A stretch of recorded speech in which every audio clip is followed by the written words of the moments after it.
Hello my dear student. तो जैसा हमने लास्ट लेक्चर में सिक्स्थ ए एलिमेंट्स का केमिकल कंपाउंड्स के बारे में डिस्कस कर लिया था, पढ़ लिया था, ठीक है। नाउ हम चलते हैं बच्चों अब एक एक कंपाउंड के बारे में अलग अलग स्टडी करने। तो सबसे पहले आज हम स्टडी करेंगे बच्चों O2 के बारे में, सेकंड हम पढ़ेंगे ऑक्साइड्स के बारे में, ठीक है। थर्ड हम पढ़ेंगे थोड़ा बहुत ओजोन के बारे में, ठीक है। तो आज हम केवल इन तीनों के बारे में पढ़ेंगे। तो सबसे पहले पढ़ते हैं बच्चों ऑक्सीजन के बारे में, ठीक है। ऑक्सीजन के बारे में आप लोग बहुत अच्छे से जानते हो बच्चों, ऑक्सीजन होता क्या है, ठीक है। काफी चीजें, काफी स्टेटमेंट्स आपको याद भी होंगे और काफी कुछ स्टेटमेंट आप लोग नया अभी सीखने को मिलेगा आपको। देखो ऑक्सीजन के आपके कितने आइसोटोप होते हैं? 3 आइसोटोप्स होते हैं। कितने आइसोटोप्स होते हैं बच्चों? 3 आइसोटोप्स होते हैं। कौन कौन से आइसोटोप होंगे बच्चों इसके? देखो ऑक्सीजन 16, ऑक्सीजन 17, ऑक्सीजन 18। ऑक्सीजन 18 जो होता है बच्चों वो आपका क्या होता है? ये आपका होता है रेडियो एक्टिव आइसोटोप होता है। रेडियो एक्टिव आइसोटोप होगा बच्चों ये आपका, इस चीज को ध्यान रखो अच्छे से। रेडियो एक्टिव आइसोटोप होगा बच्चों ये आपका, ठीक है। ऑक्सीजन इज, ये सब मैंने अभी पहले भी पढ़ाया था आपको। Oxygen is most abundant element on earth, ठीक है। अर्थ में सबसे ज्यादा अबेंडेंट एलिमेंट आपका क्या होता है बच्चों? ऑक्सीजन होता है, ठीक है। इस बात को थोड़ा सा ध्यान से समझो। अब देखो ऑलमोस्ट हाँ लिखो ये, almost all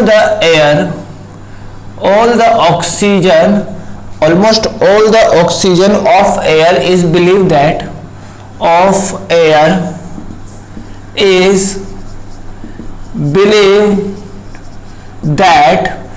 believed that to be present in air due to the is believed that to be present in air due to the photosynthesis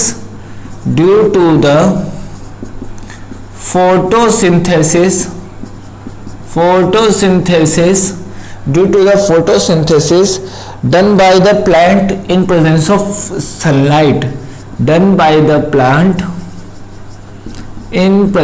sunlight, मतलब क्या बोलना चाहता हूं मैं, बात को ध्यान से समझना।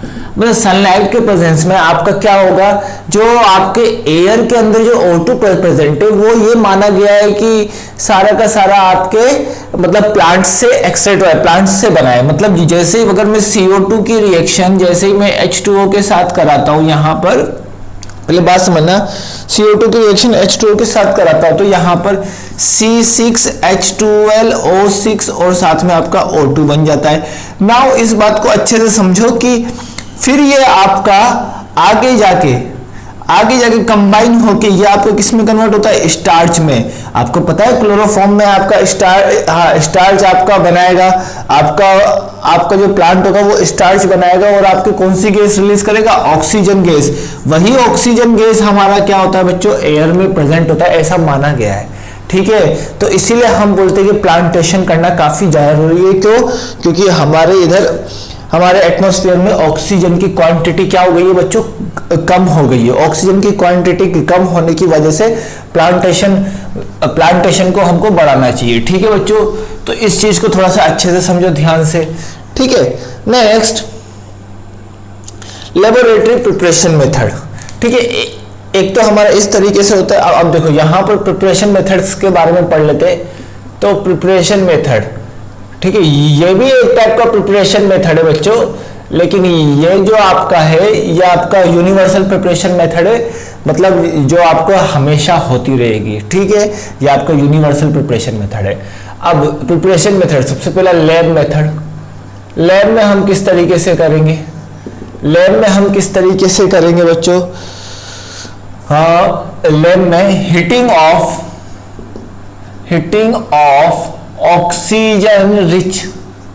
ऑक्सीजन रिच कंपाउंड, मतलब ऑक्सीजन रिच कंपाउंड को अगर मैं करूंगा हीट, तो आपका क्या मिलेगा बच्चों, ऑक्सीजन गैस मिलेगा। तो आपका कौन सा गैस मिलेगा बच्चों, आप लोगों को यहाँ पर ऑक्सीजन गैस मिलेगा।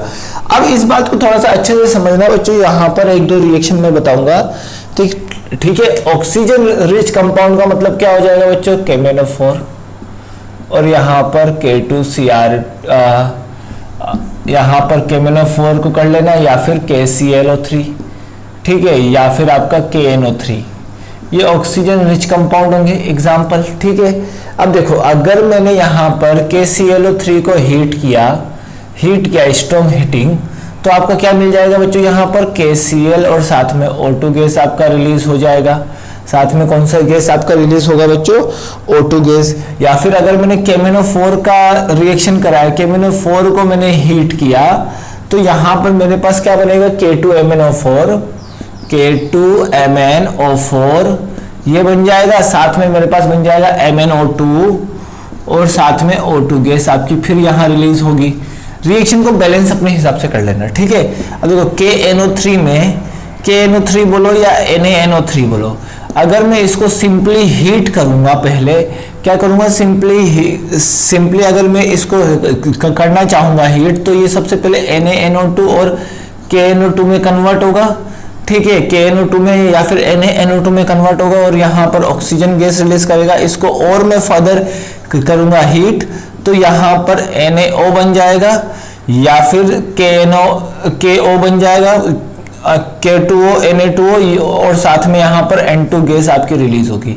तो इस तरीके से रिएक्शन होती है बच्चों आपकी, थोड़ा सा इस तरीके से रिएक्शन होगा। इसका लैब प्रिपरेशन मेथड, इसके बारे में मैं आगे डिस्कस करने वाला हूँ। आपको एक्स्ट्रा रिएक्शन जब मैं आपको पढ़ाऊंगा, एक्स्ट्रा में जब मैं आपको 8-10 पेज रिएक्शन को याद करने का तरीका बताऊंगा, तब मैं आपको इसके बारे में अच्छे से बताऊंगा, ठीक है।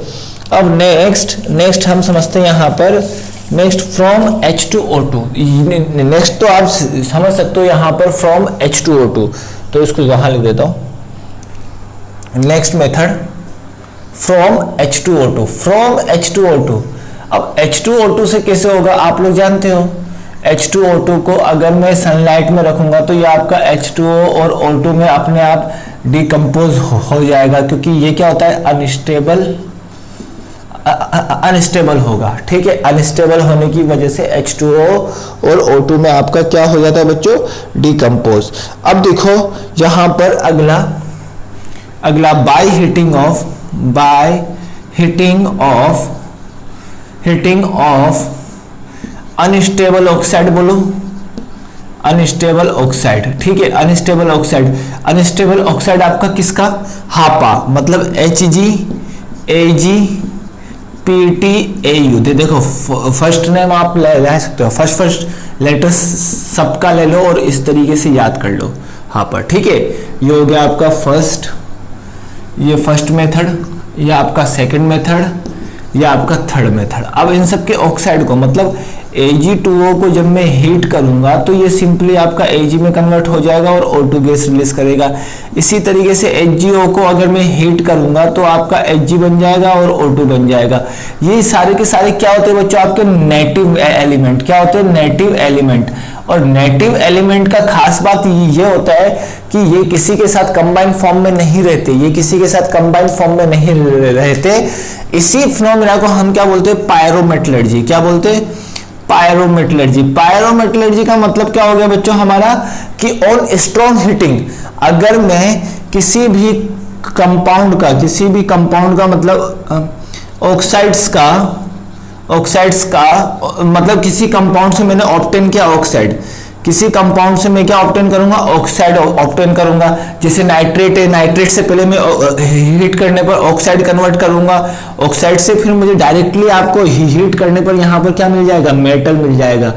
मतलब किसी भी कंपाउंड को अगर मैं डायरेक्टली स्ट्रॉन्ग हीटिंग करूंगा, तो स्ट्रॉन्ग हीटिंग करने से मुझे क्या मिल जाएगा भाई बेटा, अगर सिंपली मेरा मेटल अलग हो जाता है, मेटल मेरा क्या हो जाता है बच्चों, यहां पर मेटल मेरा एक्सट्रैक्ट हो जाता है, तो इसी फिनोमिना को हम क्या बोलते हैं, pyrometallurgy. Pyrometallurgy only processed proceed on what, strong heating.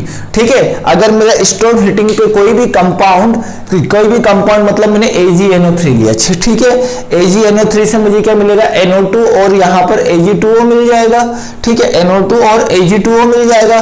जब NO2 और Ag2O मिल जाएगा तो Ag2O फिर हम इसको करेंगे हीट, तो यहाँ पर Ag मिल जाएगा। तो इसी फिनोमिना को हम क्या बोलेंगे, पायरोमेटलर्जी। इसके बारे में मैं आपको मेटल एक्सट्रैक्शन में पढ़ाने वाला हूं बच्चों, पायरोमेटलर्जी क्या होता है। ठीक है, लेकिन फिर भी अभी से ही आप लोग इस पॉइंट को ध्यान रखो कि पायरोमेटलर्जी आपका होता क्या है। देखिए काफी कुछ पॉइंट अब आपके रिपीट इसमें भी होंगे, जिस तरीके से आपके वो ऑर्गेनिक में रिएक्शन में रिपीट होती है, यहां भी होंगे। ठीक है, अब देखो यहां पर इंडस्ट्रियल मेथड में सबसे पहला मेथड आप लोग जान सकते हो बच्चों, electrolysis of H2O in presence of H+ and OH-।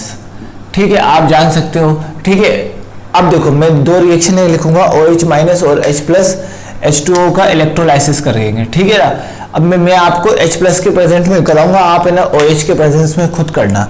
मतलब H+ के प्रेजेंस में मैं H2SO4 के प्रेजेंस में कराता हूं, आप लोग यहाँ पर OH के प्रेजेंस में KOH के साथ करा देना। देखो कैसे होगा इलेक्ट्रोलाइसिस, आप लोग जानते हो ये बात मैंने आपको अक्सर बता दिया है, और ये मैंने हाइड्रोजन में भी बताया। यहाँ पर देखो ये ठीक है, ये आपका एनोड मान लो। वो एनोड पर क्या होता है, ऑक्सीडेशन। और ऑक्सीडेशन में क्या होता है, इलेक्ट्रॉन रिमूवल होता है या इलेक्ट्रॉन ऑब्टेन होता है। ऑक्सीडेशन में आपका इलेक्ट्रॉन रिमूवल होता है, तो ना इलेक्ट्रॉन रिच एलिमेंट का ऑक्सीडेशन होगा, या फिर इलेक्ट्रॉन रिच एलिमेंट बोलो या फिर एनायन बोलो, एनायन का हमेशा ऑक्सीडेशन होगा। अब कैथोड पर क्या होगा बच्चों, कैथोड पर आपका रिडक्शन होगा, और रिडक्शन में क्या होता है बेटा, इलेक्ट्रॉन को गेन किया जाता है, और इलेक्ट्रॉन गेन होने की वजह से ठीक है इलेक्ट्रॉन डिफिशिएंट एलिमेंट का ही आपका क्या होगा, रिडक्शन होगा। रिडक्शन इलेक्ट्रॉन डिफिशिएंट एलिमेंट मतलब आपका केटायन का होगा। इस चीज को ध्यान रखो। ऑक्सीडेशन का मतलब पॉजिटिव चार्ज में इंक्रीमेंट, मतलब इलेक्ट्रॉन का लूज ऑफ इलेक्ट्रॉन। अब देखो लूज ऑफ इलेक्ट्रॉन होगा तो कौन लूज करेगा बेटा, जिसमें इलेक्ट्रॉन आपकी ज्यादा अमाउंट में होंगे। और रिडक्शन का मतलब क्या होता है, गेन ऑफ इलेक्ट्रॉन। ठीक है, गेन ऑफ इलेक्ट्रॉन तो कौन गेन करेगा, जिसमें इलेक्ट्रॉन आपके डिफिशिएंट होंगे, मतलब केटायन, और वहां पर एनायन। अब बात समझना, H2O में H2O और H+, तो यहां पर आपका केटायन कौन है बच्चों, H+, और एनायन कौन है, ओनली OH-। एनायन आपका कौन है बच्चों, OH-। अब देखो माइनस एनायन कहां जाएगा, एनोड पर, तो एनोड पर आपकी क्या रिएक्शन होगी, सबसे पहले आप लोग एनोड की रिएक्शन को, एनोड पर आपकी क्या रिएक्शन होगी, देखो OH- जब भी आपका डिकम्पोज होगा तो H2O + ½ O2, ठीक है, H2O + ½ O2, यहां पर 2 आ जाएगा, और यहां से 2 इलेक्ट्रॉन रिलीज करेगा। अब ये 2 इलेक्ट्रॉन कहां जाएगा बच्चों, कैथोड के प्लेट पर जाएगा, जो H+ के साथ 2 इलेक्ट्रॉन ऐड होके यहां पर H2 गैस रिमूव करेगा। तो हमको अब समझ में आ गया कि हमारे एनोड पर कौन सी गैस रिमूव होती है। एनोड पर हमारे यहाँ पर O2 गैस बनेगी, और कैथोड पर हमारे यहाँ H2 गैस बनेगी। बात क्लियर है। सिमिलरली फिनोमिना आपके KOH के साथ होगा। तो इस चीज का ध्यान रखना कि electrolysis of H2O only done in acidic और बेसिक मीडियम। प्योर मीडियम मतलब न्यूट्रल मीडियम में नहीं हो सकता आपका इलेक्ट्रोलाइसिस H2O का, और H2O प्योर वाटर का तो कभी नहीं होता बच्चों। ठीक है, अगला जो इंडस्ट्रियल मेथड है बच्चों, वो मैं आप लोगों को सिंपल बताता हूं, सिंपल समझना बच्चों। अगला जो इंडस्ट्रियल मेथड है वो उस चीज को सिंपल समझना सबसे पहले। ठीक है, अगला देखो, अब देखो सबसे पहले यहां पर अगर मैं बोलना चाहूं, ये तो हो गया first method, first industrial. Second क्या करेंगे, एयर के अंदर क्या प्रेजेंट होगा, CO2, CO2 प्रेजेंट होगा, H2O प्रेजेंस होगा, H2O प्रेजेंट होगा, N2 प्रेजेंट होगा और O2 प्रेजेंट होगा, ये सब मान लिया। अब सबसे पहले इसका क्या कर देंगे, फ्रैक्शनल डिस्टिलेशन। क्या कर देंगे, फ्रैक्शनल डिस्टिलेशन। अब फ्रैक्शनल डिस्टिलेशन जब मैं करूंगा तो क्या होगा बेटा, समझो, एयर का जब मैं फ्रैक्शनल डिस्टिलेशन करूंगा तो CO2 और H2O एज अ वेपर सबसे पहले निकल जाएगा। CO2 and H2O remove first as a vapour, as a vapour मतलब वेपर के फॉर्म में सबसे पहले निकल जाएगा ये बच्चों आप लोगों का। ठीक है, अब हमारे पास CO2 और H2O निकल गया है। ठीक है, अब हमारे पास क्या बचा है, हमारे पास बचा है N2 और O2। तो N2 और O2 में N2 का 70 केल्विन मैंने लिखवाया था और आपके 80 ऑक्सीजन का कितना, ऑक्सीजन का 80 केल्विन, 80 केल्विन या कुछ लिखा था, बता देता हूं बच्चों, 90 केल्विन। ठीक है, बॉइलिंग पॉइंट, बॉइलिंग पॉइंट। ठीक है, बॉइलिंग पॉइंट क्या हो जाएगा, 90 केल्विन। मतलब यहां पर पहले मैंने फ्रैक्शनल डिस्टिलेशन मतलब मैंने यहां पर है ना हीट को बढ़ाया।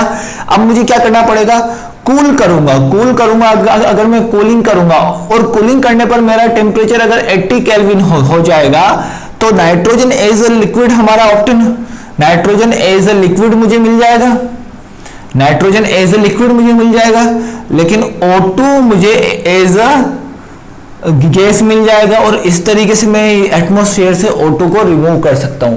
तो तरीका आपको समझ में आया।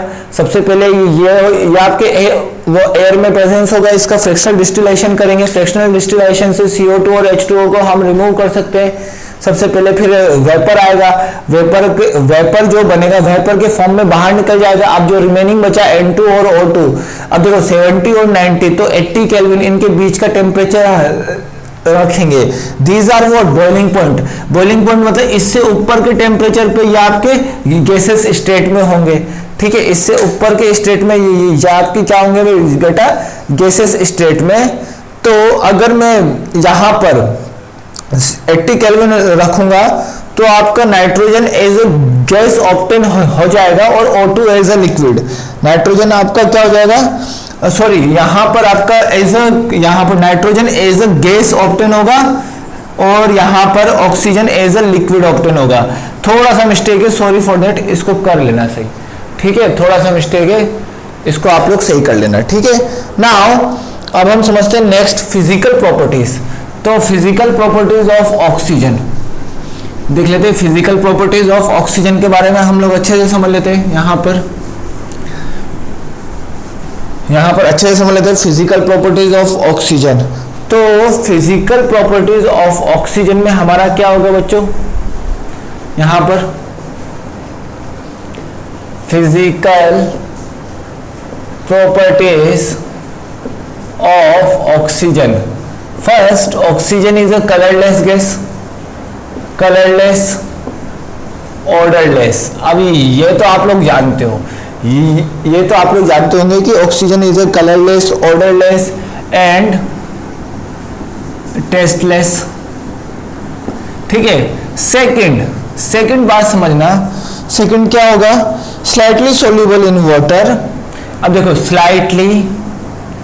Slightly soluble in water. ठीक है, स्लाइटली सोल्यूबल इन वाटर मतलब पानी में क्या होता है, थोड़ा सा सोल्यूबल होगा। पानी में क्या होगा भाई बच्चों, थोड़ा सा सोल्यूबल होगा। हम बोल सकते हैं 3.8 cc ऑफ O2 मतलब centimetre cube of O2 dissolve in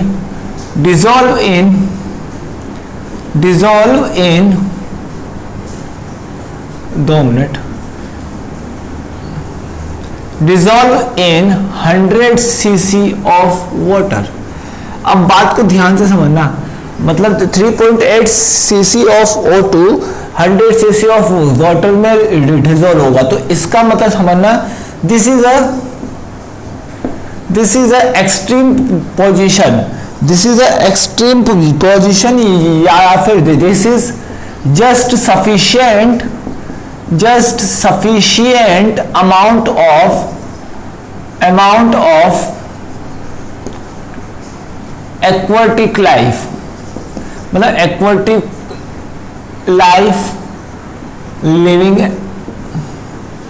organism, मतलब आप सिंपल बोल सकते हो कि मतलब आप देखो 100 सेंटीमीटर क्यूब में 3.8 centimetre cube of O2 dissolve हो सकता है।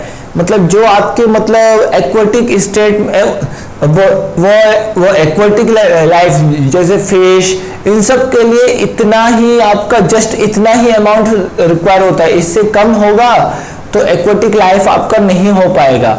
तो एक्वाटिक लाइफ के लिए इतना ही रिक्वायर होता है, जस्ट उसी के मतलब बॉर्डर पे, ठीक है, बॉर्डर लाइन पे, मतलब 3.8 के जस्ट नीचे ही होती है। एक्वाटिक लाइफ का सस्टेन करना काफी मुश्किल आप लोगों का हो जाएगा।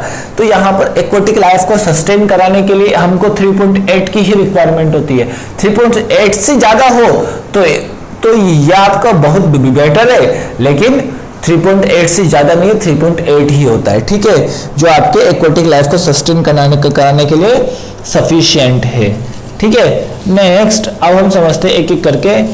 यहां पर third, O2 is paramagnetic in nature, paramagnetic in nature, ठीक है, ये तो आप लोग जानते हो, ठीक है। According to VBT, Lewis dot इस structure it is a part of the VBT, ठीक है। अकॉर्डिंग टू VBT में क्या होगा बच्चों, इस तरीके से स्ट्रक्चर बनेगा, ठीक है। According to VBT no any unpaired electrons are present, unpaired electrons are present, मतलब अनपेयर इलेक्ट्रॉन आर प्रेजेंट, तो आपकी म्यू की वैल्यू क्या हो जाएगी, 0, मतलब डायमैग्नेटिक, ठीक है बच्चों, ये चीज ध्यान से समझो। लेकिन अगर मैं बात करूं according to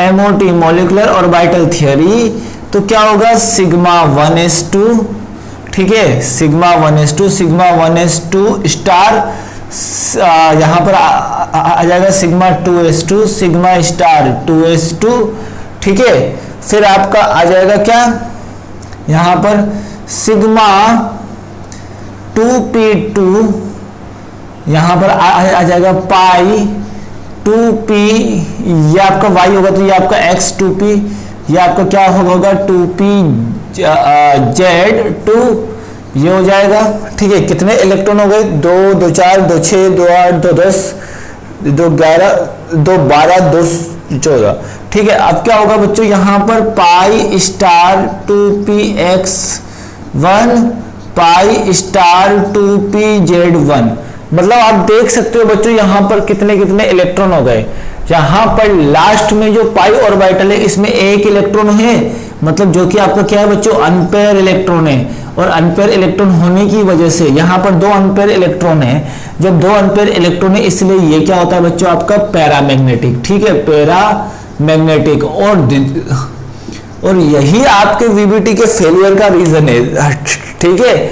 this is the reason of failure of VBT, यही आपके क्या है बच्चों, VBT का फेलियर है, VBT का फेलियर का रीजन है, या फिर VBT का लिमिटेशन है, ठीक है। तो इस चीज को थोड़ा सा आप लोग ध्यान से समझो कि यहीं पर आपका VBT फेल हुआ था, ठीक है। तो इस चीज को थोड़ा सा ध्यान से समझो, काफी इजी कंसेप्ट है, आप लोग कर लोगे, ठीक है। और इसका तो देखो O2 का बॉइलिंग पॉइंट तो मैंने लिखा दिया यहां पर, यहीं पर मैं लिखा लाता हूं, O2 का मेल्टिंग पॉइंट होता है 55 केल्विन, मेल्टिंग पॉइंट कितना होता है 55 केल्विन, मेल्टिंग पॉइंट 55 केल्विन होता है, इसको थोड़ा यहीं पर ध्यान रख लीजिए बच्चों। नेक्स्ट अगर मैं बात करूं यहां पर नेक्स्ट पॉइंट्स की, तो नेक्स्ट पॉइंट हमारा क्या होगा बच्चों, उसको समझेंगे एक एक करके, ठीक है। इसको रब कर देता हूं आप, ठीक है, आप लोग लिख लेना।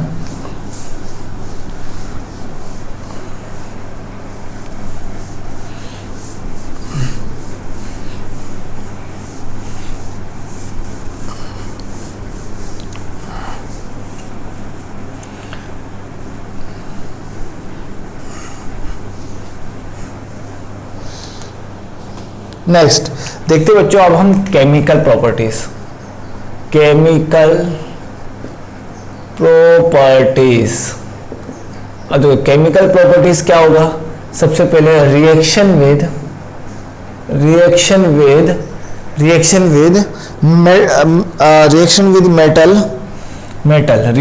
मेटल। अब देखो ये आपका ध्यान से समझना, मेटल के साथ जब भी ऑक्सीजन कंबाइन होगा तो या तो आपका मेटल ऑक्साइड बनाएगा, ठीक है। मेटल ऑक्साइड में कौन कौन से, यहां पर आपका मेटल पेरोक्साइड भी हो सकता है, मेटल सुपर ऑक्साइड भी हो सकता है, कुछ भी हो सकता है बच्चों, ठीक है। इस चीज का ध्यान रखो, ठीक है, बात क्लियर है। लेकिन मेटल कौन कौन से नहीं होंगे,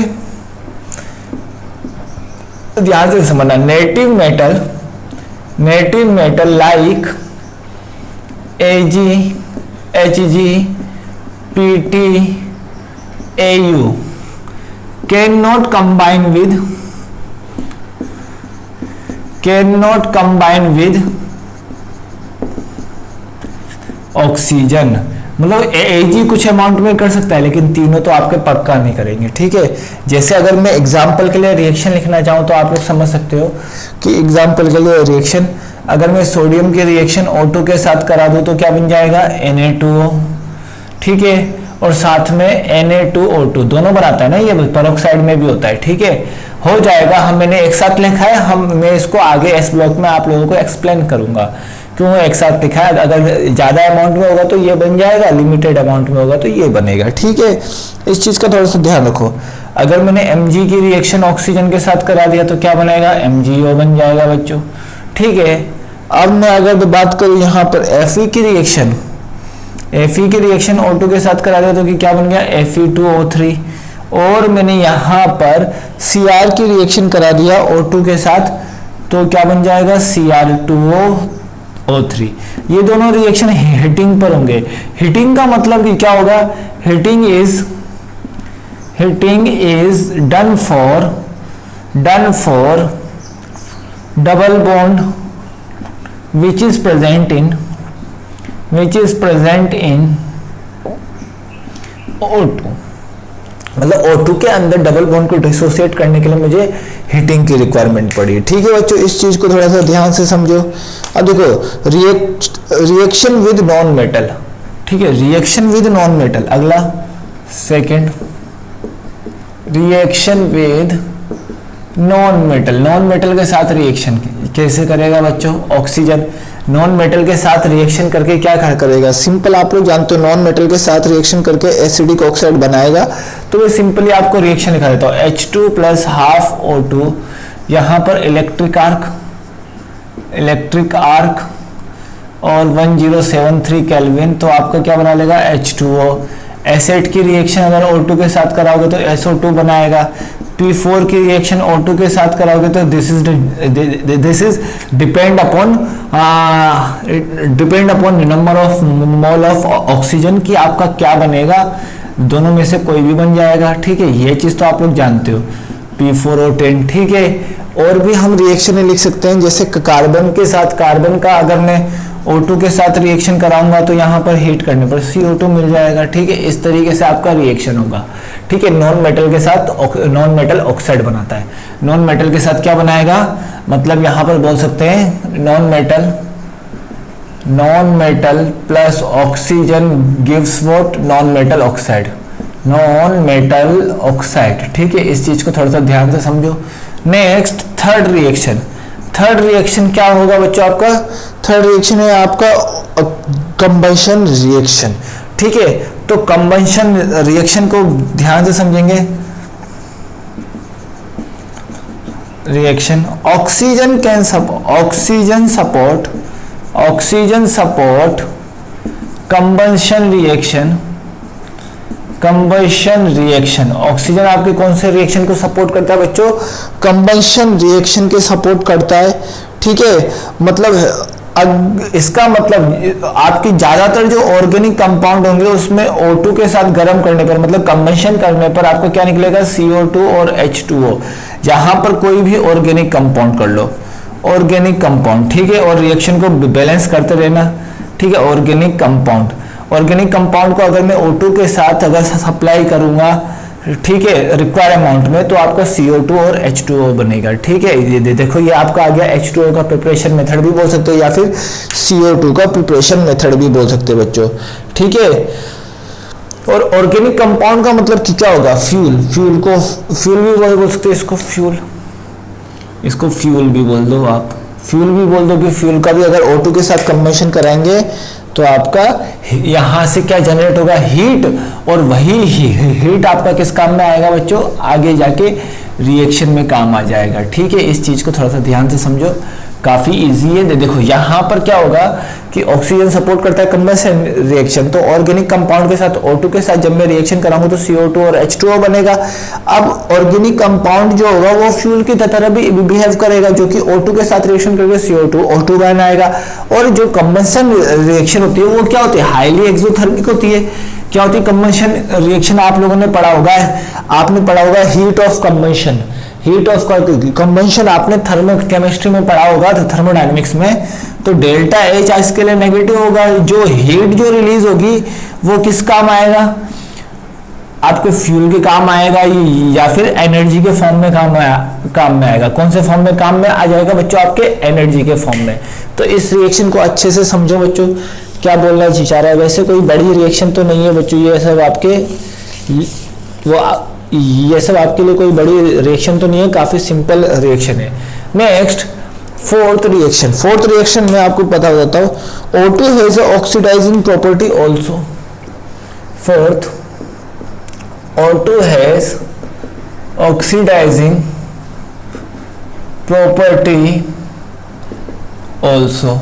O2 में आपका ऑक्सीडाइजिंग प्रॉपर्टी होता है। कैसे होता है बच्चों, देखो अगर ये वाली रिएक्शन जो पहली रिएक्शन लिखा रहा हूं बच्चों, वो अक्सर पूछ लेते हैं एग्जाम में, HCl प्लस O2, और मैं Cl में सबसे पहला रिएक्शन बताऊंगा बच्चों। ये HCl प्लस O2 की रिएक्शन जब मैं कराऊंगा तो यहां पर क्या बनेगा, Cl2 और H2O। ठीक है, ये सबसे पहला रिएक्शन है क्लोरीन बनाने का। क्लोरीन के प्रिपरेशन मेथड का सबसे पहला रिएक्शन है, मैं फिर बताऊंगा, इसलिए आप अभी से ध्यान रखो। 173 केल्विन और CuO के प्रेजेंस में। इसका कुछ नाम भी होता है बच्चों, मैं आपको नाम बताता हूं। नाम इसका होता है डेक्कन प्रोसेस। इसका नाम क्या होता है, डेक्कन प्रोसेस। एक बार चेक कर लेना, डेक्कन प्रोसेस होता है इसका नाम बच्चों, तो डेक्कन प्रोसेस बोलेंगे इसको। ठीक है, बी ऑप्शन आपका क्या है बच्चों, बी जो नेम है वो आप लोग जानते हो, NH3 की रिएक्शन जब मैं O2 के साथ कराऊंगा तो यहाँ पर क्या होगा, NO और यहाँ पर H2O। This is called what, ये PT और वेनेडी PT के प्रेजेंस में होगा, और इसको हम क्या बोलते हैं, ओस्टवाल्ड प्रोसेस। ठीक है, ये तो अभी आपको याद हो जाना चाहिए। सी आपका क्या है, SO2 प्लस O2 के साथ रिएक्शन कराएंगे तो SO3, देखो ऑक्सीडाइज कर दिया। ठीक है, वेनेडियम पेंटाऑक्साइड के प्रेजेंस में होगा या प्लेटिनम के प्रेजेंस में होगा। ये रिएक्शन मैंने अभी कल मैंने लिखवाई थी।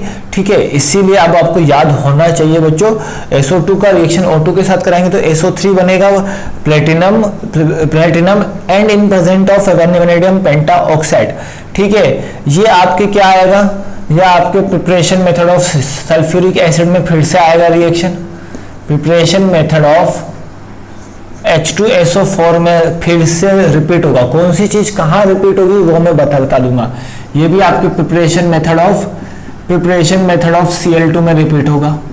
ठीक है, प्रिपरेशन मेथड ऑफ Cl2 में फिर रिपीट होगा। तो इसलिए आप लोगों को अभी से ध्यान रखो कि कौन सी चीज कहाँ रिपीट होने वाली है। तो अगर इस तरीके से ध्यान रखोगे तो आप लोगों को अपने आप आ जाएगा। अब देखो ZnS की रिएक्शन अगर मैं O2 के साथ कराऊंगा तो आपका क्या बन जाएगा, ZnO प्लस SO2। ठीक है, ये सारी कुछ ऑक्सीडाइजिंग प्रॉपर्टी वाली रिएक्शन थी जो आप लोग समझ सकते हो। ठीक है, नेक्स्ट रिएक्शन हमारा क्या होगा बच्चों, नेक्स्ट रिएक्शन देख लेते हैं। नेक्स्ट तो हमारा होगा बच्चों यहाँ पर यूज ऑफ O2। ठीक है, यूज ऑफ O2। ठीक है, तो देख लेते हैं यूज ऑफ O2। ऑक्सीजन का यूज सबसे इंपॉर्टेंट है लाइफ सस्टेन करने में। सबसे इंपॉर्टेंट है आपका कौन सा, लाइफ को सस्टेन करने में। तो ऑक्सीजन का यूज आपका लाइफ को सस्टेन करने में होता है। ठीक है, आप समझना यहाँ पर कि अगर मैंने, ठीक है, यहां पर फर्स्ट ऑक्सी हाइड्रोजन हो गया, ऑक्सी हाइड्रोजन हो गया, या फिर ऑक्सी एसिटिलीन हो गया, ऑक्सी एसिटाइलिन हो गया मेरे पास, ये आपके क्या होगा, फ्लेम वेल्डिंग करने के काम आएगा, फ्लेम वेल्डिंग करने के काम आएगा, सबसे पहले फ्लेम वेल्डिंग करने के काम आएगा, ठीक है। अब यहाँ पर ऑक्सीजन सिलेंडर का यूज, अब second oxygen cylinder will be used, oxygen cylinder, simple लिख देता हूं मैं, ऑक्सीजन सिलेंडर के फॉर्म में होगा ऑक्सीजन का यूज, कहाँ होगा, हॉस्पिटल में, हॉस्पिटल में सबसे पहला। सेकंड कहाँ होगा, ठीक है, सेकंड आपका कहाँ होगा बच्चों, सी डाइवर में, सी डाइवर करते हैं इसका यूज बच्चों आप लोगों का, तो यहाँ पर क्या होगा, सी डाइवर करेंगे यूज, ठीक है। माउंटेन क्लाइंबर करेंगे, माउंटेन क्लाइंबर करेंगे, ठीक है, माउंटेन क्लाइंबर भी इसका यूज करेंगे। और कहाँ होगा बच्चों इसका यूज आपका, यहाँ पर इसका यूज होगा जो आपके एरोप्लेन चलाते हैं, एयरप्लेन चलाते हैं कौन, पायलट आपका, pilot at higher altitude, higher altitude पे ऑक्सीजन सिलेंडर का होता है यूज। थर्ड अगर मैं बोलना चाहूं कि कहाँ, थर्ड में बच्चों आपका सिंपल बोल सकते हो कि अब देखो लिक्विड ऑक्सीजन को अगर मैं N2H4 मतलब हाइड्रोजन के साथ ऐड कर दूं तो ट्रिमेंडस मतलब काफी ज्यादा थ्रस्ट डेवलप करेगा, काफी ज्यादा क्या डेवलप करेगा, थ्रस्ट। अब जब थ्रस्ट डेवलप करेगा तो रॉकेट लॉन्चर में भी काम आएगा और एज अ रॉकेट फ्यूल में भी काम आएगा, ठीक है, एज अ रॉकेट फ्यूल में भी काम आएगा। तो इस चीज को समझना कि रॉकेट थ्रस्ट का मतलब ये हुआ कि अचानक फोर्स जो कि आपके सीधा आपको मतलब क्या बोलेंगे, अचानक फोर्स का मतलब हम बोल सकते हैं सडन फोर्स जो कि बहुत ज्यादा एक्सेसिव अमाउंट में हो, और इतना ज्यादा एक्सेसिव अमाउंट में फोर्स डेवलप होता है उसको हम क्या बोलेंगे, थ्रस्ट, ठीक है। तो इस चीज को थोड़ा सा ध्यान से समझो, ठीक है। इन मेटलर्जी और कहाँ होता है बच्चों, इन मेटलर्जी में भी यूज होता है, मेटलर्जी में भी होगा बच्चों आपका यूज। और मेटलर्जी में क्या होगा, स्टील का जब मेटलर्जी करेंगे, मेटल एक्सट्रैक्शन, वहां पर अगर इम्प्योरिटी होगी तो इम्प्योरिटी को हम किससे रिमूव करेंगे बच्चों, impurity is removed by O2, तो इसको हम इससे रिमूव करते हैं बच्चों। इस चीज को हमेशा के लिए ध्यान रखो, किस तरीके से मैंने लिखवा है, काफी सिंपल है, एक दो बार करोगे तो आपको समझ में आ जाएंगे। नाउ अब नेक्स्ट पॉइंट पे चलते हैं बच्चों, ये हमारा ऑक्सीजन खत्म होता है बच्चों, अब हम नेक्स्ट पॉइंट पे चलते हैं, ऑक्साइड क्या होता है बच्चों। सबसे पहले ऑक्साइड के बारे में समझते हैं कि ऑक्साइड आपका होता क्या है।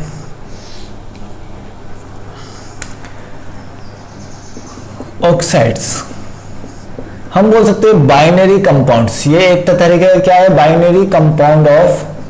बाइनरी कंपाउंड्स ऑफ मेटल और नॉन मेटल। मेटल और नॉन मेटल का कौन सा कंपाउंड है बच्चों, ये आपका बाइनरी कंपाउंड है, ठीक है। तो ऑक्साइड्स के बारे में आप जनरली काफी कुछ जानते हो बच्चों, तो यहाँ पर हम उतना डेप्थ में नहीं पढ़ेंगे, आप लोग उतना जानते हो कि आपका ऑक्साइड क्या होता है, ठीक है। तो हम ऑक्साइड में आप समझते हैं यहाँ पर oxide can be classified into 3 parts. Oxides can be classified into 3 parts. First one, what? Acidic oxide.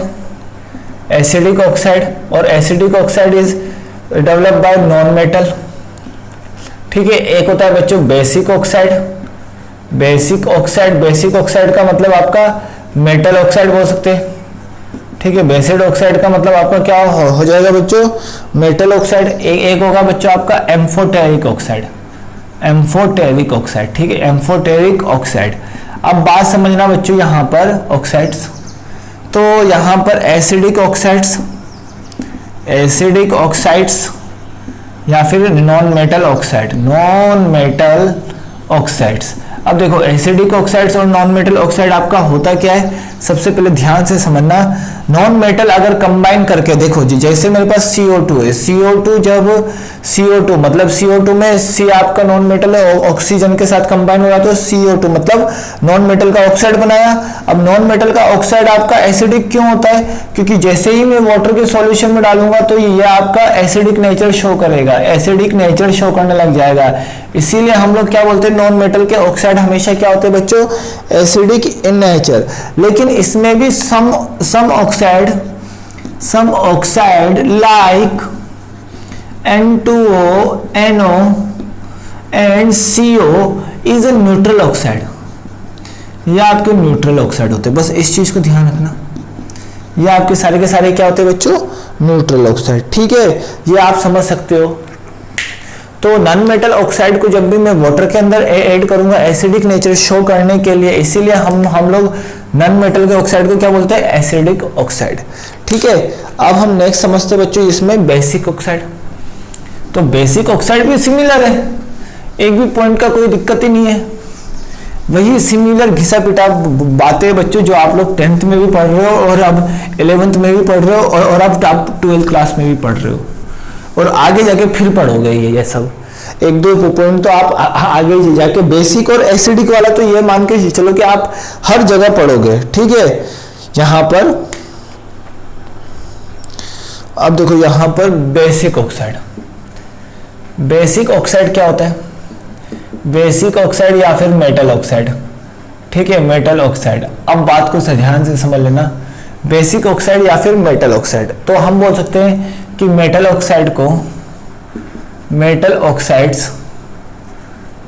Oxides को जब मैं वाटर के अंदर डिसॉल्व करूंगा तो ये आपका बेसिक कैरेक्टर टाइप का, बेसिक कैरेक्टर का क्या बना लेता है, हाइड्रोक्साइड होता है। जनरली क्या बना लेता है, हाइड्रोक्साइड। और हाइड्रोक्साइड बनाने की वजह से इसी को हम क्या बोलते हैं, बेसिक इन कैरेक्टर। ये आपका क्या होता है, कैरेक्टर में बेसिक होता है। ठीक है, इसी वजह से बोलते हैं। ठीक है, लेकिन यहां पर some metal has higher oxidation state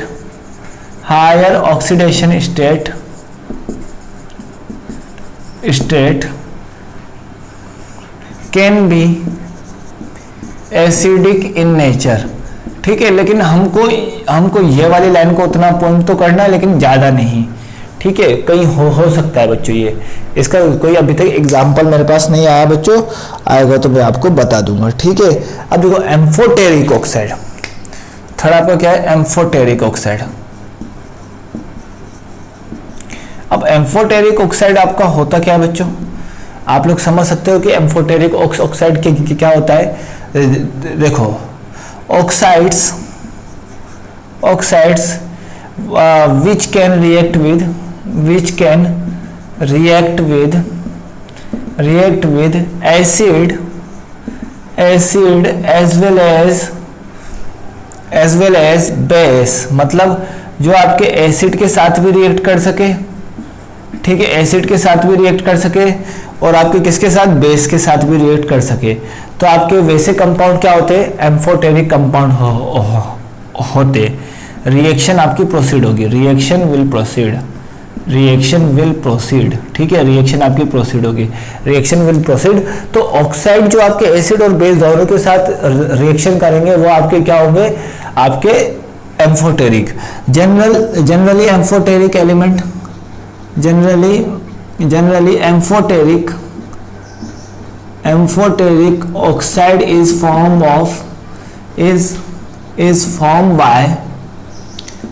by element like beryllium, zinc, SbSn, aluminium, gallium, Pb। ठीक है, एल्यूमिनियम गैलियम और पीबी, ये सारे के सारे एलिमेंट आपके क्या बनाते हैं बच्चों, एम्फोटेरिक ऑक्साइड। ठीक है, ये सारे के सारे आपके एम्फोटेरिक ऑक्साइड बनाते हैं। और इसके जो ऑक्साइड होंगे, इन सबके जो ऑक्साइड होंगे, मतलब अगर जेडेनो का ऑक्साइड होगा तो जेडेनो का ऑक्साइड आपका एसिड के साथ भी रिएक्ट करेगा बच्चों और आपका बेस के साथ भी रिएक्ट करेगा। ठीक है, और बी का ऑक्साइड भी सिमिलरली एसिड के साथ भी रिएक्ट करेगा और बेस के साथ भी रिएक्ट करेगा। These are called what, amphoteric oxide. ठीक है, एम्फोटेरिक ऑक्साइड का रिएक्शन मैं आपको आगे जाके बताने वाला हूँ वैसे भी, लेकिन आप लोग इसको ध्यान रखो। कई बार आप लोगों ने लिखा भी होगा वो sodium beryllate, sodium zincate, sodium aluminate, ये सारी आपके एम्फोटेरिक ऑक्साइड के रिएक्शन है बच्चों। ठीक है, अब हम चलते हैं बच्चों नेक्स्ट टॉपिक पे। तो यहाँ पर ध्यान से समझना। अब देखो ये वाला जो पॉइंट था इसमें मैं आपको बता देता हूँ। जैसे अगर मैंने बोला MnO, Mn2O3, MnO2, Mn3O5, Mn3O5, यहाँ पर मैंने बोला MnO4 और यहाँ पर MnO5, Mn2O4 और यहाँ पर Mn2O5। ठीक है, अब समझो बच्चों इसमें यहाँ पर जो यहाँ से यहाँ मूव करेंगे तो ऑक्सीडेशन नंबर बढ़ रहा है, ऑक्सीडेशन नंबर बढ़ रहा है, और ऑक्सीडेशन नंबर बढ़ने की वजह से आपका क्या बढ़ेगा बच्चों, कोवेलेंट कैरेक्टर बढ़ेगा, और कोवेलेंट कैरेक्टर बढ़ने की वजह से आपका क्या बढ़ेगा, एसिडिक स्ट्रेंथ बढ़ेगा। कल ही मैंने बताया। तो कुछ मेटल के ऑक्साइड आपके क्या होते हैं, एसिडिक कैरेक्टर के होते हैं, बस वो थोड़ा सा ध्यान रखिए। ठीक है, उसका एग्जाम्पल मैंने नहीं बताया था, अब मैंने एग्जाम्पल बता दिया। अब देखो ऑक्साइड को इस तरीके से तो क्लासिफाई किया ही गया है, एक और तरीके से क्लासिफाई कर दिया गया है ऑक्साइड्स को, उसको समझ लेते हैं। ठीक है, ऑक्साइड को एक और तरीके से क्लासिफाई किया गया है बच्चों, उसको हम इन शॉर्ट में समझते हैं। ठीक है, ज्यादा लिखवाऊंगा नहीं उसमें मैं। ऑक्साइड को दो पार्ट में क्लासिफाई कर दिया मैंने। एक मैंने कर दिया यहां पर सिंपल ऑक्साइड। सिंपल ऑक्साइड का मतलब compound in which O2 minus are present. ठीक है, O2 minus are present, that is called what, simple oxide. उसको हम क्या बोलेंगे, सिंपल ऑक्साइड। कंपाउंड के अंदर O2 माइनस प्रेजेंट होगा, उसको सिंपल ऑक्साइड। जैसे SiO2, MgO, Na2O, Li2O, CaO, ये सारे के सारे आपके सिंपल ऑक्साइड के एग्जांपल है। सारे के सारे किसके एग्जांपल है बच्चों, सिंपल ऑक्साइड के। अब हम बात करते हैं पॉली ऑक्साइड। ठीक है, पॉली ऑक्साइड में हम काफी कुछ के बारे में पढ़ेंगे। पॉली ऑक्साइड जिसमें आपके जो नंबर ऑफ ऑक्सीजन होंगे वो बहुत ज्यादा होंगे, वो अलग अलग होंगे। ठीक है, नंबर ऑफ ऑक्सीजन आपके अलग अलग होंगे। तो इसमें सबसे पहले पढ़ते हैं पेरोक्साइड के बारे में। फर्स्ट हम किसके बारे में पढ़ते हैं, पेरोक्साइड। पेरोक्साइड का मतलब ऑक्सीजन का जो ऑक्सीडेशन स्टेट होगा वो क्या होगा, माइनस, यहाँ पर ऑक्सीजन का कितना है -2, यहाँ पर कितना होगा -1, that is called what, peroxide. That is called what, peroxide. अगर ऑक्सीजन का -1 हुआ, इसका एग्जांपल कैसे, Na2O2 बोल सकते हैं। ठीक है, और यहाँ पर बोल सकते हैं H2O2। ठीक है, these are the example of peroxide. These are the example of peroxide. अगला ऑक्साइड क्या है बच्चों, सुपर ऑक्साइड। सेकंड आप समझो यहाँ पर सुपर ऑक्साइड। सुपर ऑक्साइड क्या होता है, जिसमें ऑक्सीजन का जो ऑक्सीडेशन नंबर होगा वो -12 होगा। Example KO2, CSO2, these are the example of क्या होगा, सुपर ऑक्साइड। आप यहाँ ऑक्सीडेशन नंबर निकालोगे तो K का +1, इसका क्या आ जाएगा, 2x = 0, then 2x = -1, then x = -1/2। देखो आ गया ना बच्चों। तो यहाँ पर अगर ऑक्सीजन का ऑक्सीडेशन नंबर -12 होगा तो वो आपका सुपर ऑक्साइड होगा। ठीक है, और पोटेशियम, रुबिडियम और सीसियम वैसे भी आप लोगों का सुपर ऑक्साइड ही बनाता है। नेक्स्ट थर्ड पॉइंट अच्छे से समझते बच्चों। थर्ड पॉइंट मैंने आपको लिखा था यहाँ पर सब ऑक्साइड। सब ऑक्साइड क्या होगा, यहाँ पर सब ऑक्साइड यहाँ पर ये होगा, सब ऑक्साइड का मतलब ये हो जाएगा बच्चों, जहां पर आपका ऑक्सीजन है वो आपके मतलब प्रिडिक्टेड अमाउंट से कम प्रेजेंट होगा। ऑक्सीजन विल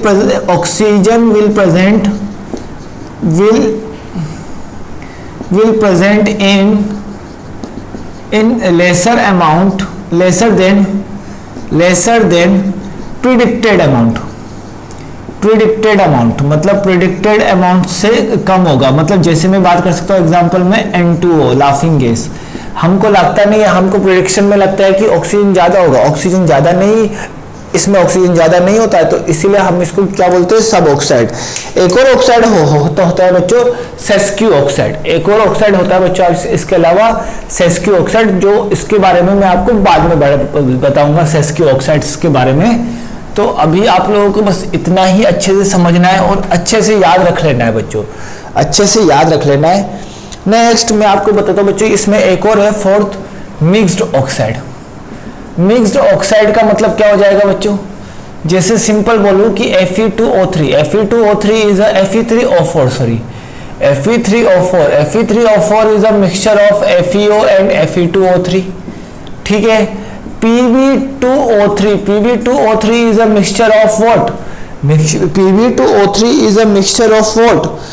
यहाँ पर Pb3O3 होगा कि Pb3O4, PbO एंड PbO2, ठीक है, ये इसका मिक्सचर होगा, ठीक है। ये इसका क्या होगा बच्चों, मिक्सचर होगा। यहाँ ये दो अमाउंट में होगा तो ये इसका मिक्सचर होगा। तो मतलब ये जो ऑक्साइड्स होंगे वो क्या होंगे बच्चों, आपके मिक्स्ड ऑक्साइड्स, ठीक है। आई होप सो कि आपको यहां तक ऑक्साइड्स के बारे में समझ में आ गया होगा। तो आज हमारा रिमेनिंग बचा ऑक्सी, ओजोन, तो कल हम ओजोन करेंगे और सल्फर एंड इट्स ऑक्साइड्स, ठीक है, इसको कंप्लीट कर लेंगे। अगर ये जल्दी कंप्लीट हो गया देन हम H2SO4 कर सकते हैं, और H2SO4 इस फैमिली का सबसे लास्ट कंपाउंड है, ठीक है। उसके बाद हमारे अगला फैमिली स्टार्ट करेंगे। हमको 3 पॉइंट्स पढ़ने, ozone, sulphur and it's oxide and H2SO4। I hope so कि आज का लेक्चर आपको पूरा समझ में आया होगा, पूरा डिस्क्रिप्शन आप लोगों को अच्छे से समझ में आया होगा। So thanks for watching this.